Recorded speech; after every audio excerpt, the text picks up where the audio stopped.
Hello there and welcome to another one of these Lexical Lab 1 minute English videos. If you like this video, make sure you subscribe to our YouTube channel and check out our website www.lexicallab.com to find out more about our online courses. The other day I was chatting to a very old friend of mine who's married to a German woman.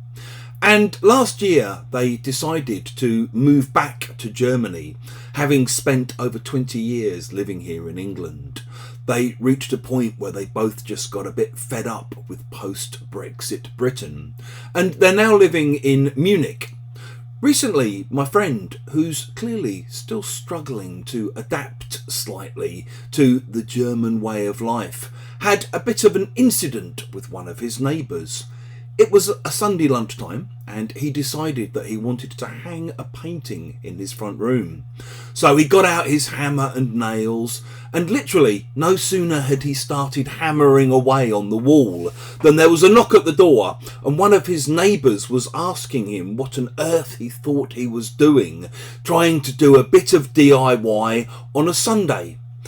It turns out that Germans take their Sundays very seriously.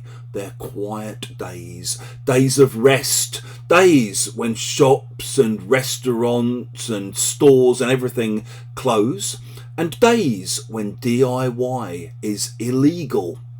As my friend said, you live and learn. One thing he pointed out is that Germans, for better or for worse, are real sticklers for the rules. If you say that someone's a real stickler for the rules, you basically mean that they think the rules are very important and they think that other people around them should feel the same. They always demand that everyone follows the rules. You can also talk about people being a stickler for details, a stickler for accuracy, sticklers for perfection, or sticklers for efficiency. So you might say something like, well, as an editor working in the publishing industry, I pride myself on being a bit of a stickler for details. Or you might complain, or maybe, say it as a thing of praise, depending on your perspective. She's one of those teachers who's a real stickler for grammatical accuracy. If you've enjoyed this video, please do click the like button.